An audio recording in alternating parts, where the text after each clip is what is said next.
Muling mapapanood si kapamilya actress Barbie Imperial sa isang serye sa ilalim ng JRB Creative Production. Isa na siyang opisyal na bahagi ng upcoming action series na pinagbibidahan ni Richard Gutierrez at Gerald Anderson, na nakasama na niya sa nakaraang proyekto nilang Sins of the Father.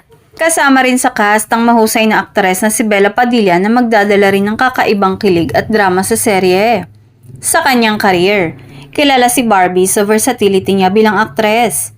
Bukod sa Sins of the Father, sumabak na rin siya sa aksyon sa pamamagitan ng kanyang role bilang Tisay sa FPJ's Batang Quiapo.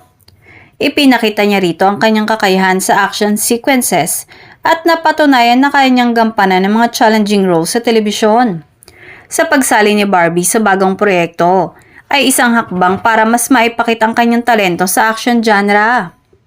Bagamat 27 years old pa lamang, napatunayan niya na may tapang at dedikasyon sa bawat eksena, lalo na sa matitinding sequences na kailangan ng focus at stamina.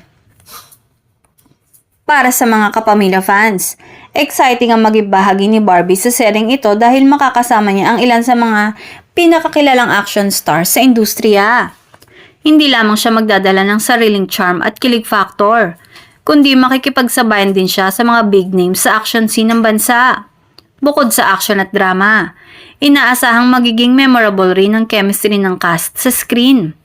Sa mga nakaraang proyekto ni na Barbie, Richard at Gerald, napatunayan na nilang kayang mag-deliver ng parehong intense at emotional performances. Kaya't mataas ang expectations ng publiko sa kanilang bagong serye. Malapit nang masilayan ng publiko ang bagong action series ngayong 2026 at tiyak na aabangan ng fans ang bawat eksena. Ang paglawak ni Barbie sa proyekto ay patunay na patuloy siyang umaangat sa kanyang career at lalong pinagtitibay ang kanyang posisyon sa Kapamilya Network bilang isa sa mga promising young stars ng industriya.